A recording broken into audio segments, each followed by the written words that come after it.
Hi guys, आज का हमारा टॉपिक है memory management and garbage collect. Memory management क्या होता है ना कि जावास्क्रिप्ट में जो हमारा दो टाइप का वेरिएबल होता है जैसे कि एरे एंड ऑफ, तो ये दोनों ना कैसे हम इसको मैनेज करते हैं और कैसे क्लीन करते हैं उसके रिगार्डिंग होता है।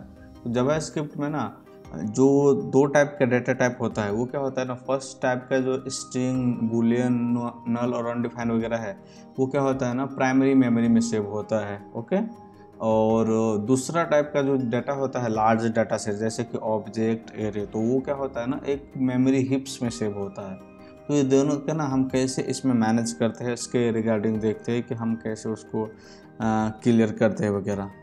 तो इसमें एक कंसेप्ट आता है गार्बेज कलेक्टर का। तो गार्बेज कलेक्टर क्या है ना, गार्बेज कलेक्टर समझो कि एक ऑटोमेटिक टूल है जावास्क्रिप्ट के अंदर में जो आइडेंटिफाई करता है मेमोरी को और फ्री करता है मेमोरी को, जो नहीं यूज हो रहा है फंक्शनैलिटी उसको फ्री करता है। तो वो एक एल्गोरिदम के थ्रू से करता है जिसको मार्क एंड सूप एल्गोरिदम बोलते हैं, वो देखते हैं। ओके, तो ये यहाँ पर देख रहे हो एक मार्क एंड सूप एल्गोरिदम का एग्जांपल्स है। यहाँ पर क्या हो रहा है कि पहले ना मार्क कर रहा है कि कौन से ऑब्जेक्ट का रेफरेंस है, एंड उसके बाद में जिसका रेफरेंस नहीं उसको सिर्फ इन द सेंस रिमूव कर रहा है। देख रहे हो ऑब्जेक्ट 5, ऑब्जेक्ट 7 और ऑब्जेक्ट 8 का कोई रेफरेंस नहीं है, इसकी वजह से उसको रिमूव कर रहा है। उसका एक एग्जांपल देखते हैं अपने कोड में कि ऐसा समझो कि एक फंक्शंस बना रहा हूँ मैं। ओके, फंक्शंस का नाम fn है। तो इसके बाद में क्या होगा, ये दोनों वेरिएबल जैसे ही ये फंक्शंस कॉल हो जाएगा और ये कोड यहाँ पर आएगा तो ये दोनों वेरिएबल रिमूव कर दिए जाएंगे, क्योंकि ना इसका कोई रेफरेंस रहेगा नहीं, कहीं पर यूज नहीं हो रहा है इसके वजह से।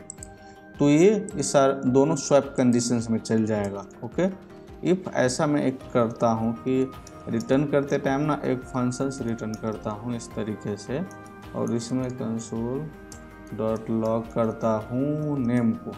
ओके, तो नेम मेरे को यूज़ हो रहा है। तो यहाँ पर अगर मैं ना देखूँ इसको, अगर एक वेरिएबल में सेव करूँ, लेट आउटपुट को बाद में कॉल करूँ, तो ऐसा समझो कि यहाँ पर जब फंक्शन रन हुआ ना तो ये पूरा फंक्शन रन होगा, तो ये चेक करेगा सारा चीज़ें, सब चीज़ प्रोसेस होगा। जब ये एग्जीक्यूशन कॉन्टेक्स्ट ये फंक्शंस बंद होगा ना, उससे पहले ये एक mark and sweep algorithm run करेगा। ओके, और उस केस में क्या करेगा, ये चेक करेगा किसका रेफरेंस है। तो यहाँ पर देख रहे हो जब रिटर्न हो रहा है ना तो यहाँ पर नेम का रेफरेंस है, यहीं पर सेम इसी तरीके से नेम का रेफरेंस मिलेगा उसको।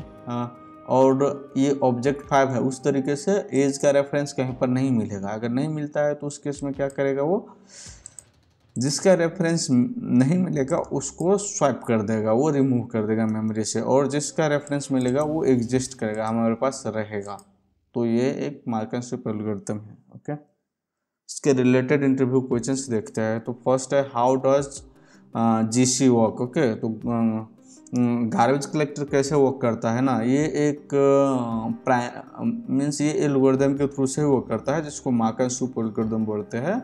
इसमें दो फेजेज होता है। फर्स्ट होता है मार्किंग फेज। इसमें देखो मार्किंग फेज मार्किंग कर रहा है, मार्क करेगा जो भी क्या क्या चीज़ का रेफरेंस है हमारे पास। और सेकंड फेज होगा स्वैप फेज। स्वैप फेज में क्या करेगा, जिसका रेफरेंस नहीं मिलेगा उसको remove. Plain the mark and sweep algorithm pattern, तो यहाँ पर भी सेम चीज़ें हैं। ओके, तो ये भी देख रहे हो मार्किंग करेंगे और स्वैप करेगा, जो नहीं यूज हो रहा है उसको रिमूव करेगा, यही है इसका ये रूट है। कुछ situation can be create memory leaks. Okay, तो मेमोरी लीक्स कहाँ पर क्रिएट होता है, ग्लोबल वेरिएबल्स के केस में ज़्यादा होता है, क्योंकि अगर मैं इस फंक्शंस में अगर दिखाऊं तो यहाँ पर तो इस फंक्शंस के बंद होते ही ये डाटा को क्लियर कर रहा है।